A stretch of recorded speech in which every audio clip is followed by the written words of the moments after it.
Now, China's temporary media laws, designed to give greater freedom to foreign journalists during the Olympics, are set to expire on Friday. So far, the Chinese government has given no indication that it plans to renew those laws, and that means the reporters may once again have to ask permission every time they want to leave Beijing. Melissa Chan reports now from China's capital. It was one of the simpler stories Al Jazeera has done in China, about a little girl and her life out in the countryside.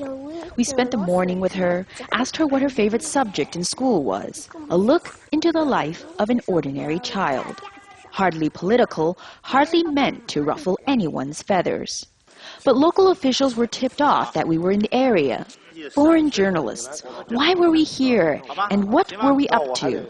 Before we knew it, they'd shut the gates at local party headquarters so we couldn't leave. And we ended up staying there for the next 3 hours. Reporting in China is always a touch-and-go affair, even over the last 2 years, after the government rolled out a set of Olympics-related regulations that guaranteed reporting freedoms for foreign journalists.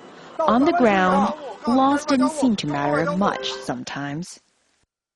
The biggest problem was whenever an issue came up that the Chinese government did not want free reporting on, our access either dried up, reporters were detained, were not allowed into problem areas.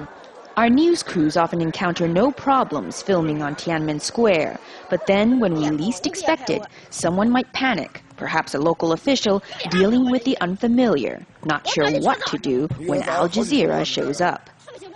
During this year's Sichuan earthquake, China was commended for its transparency, allowing reporters free access.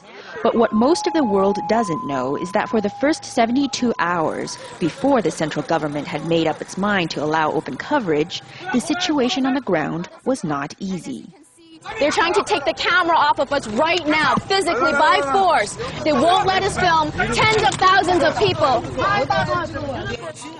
Other times, we wouldn't be directly stopped, but would instead face intimidation.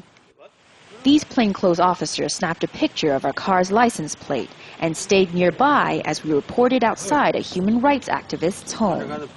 Still, in our travels around China, it has helped to know that the law, at least, was on our side. Having a regulation that in theory allows correspondents to travel anywhere they want to and interview anybody who's willing to be interviewed works in our favor, and I think that's a very important advance. The Foreign Ministry says they continue to welcome foreign journalists to report in China.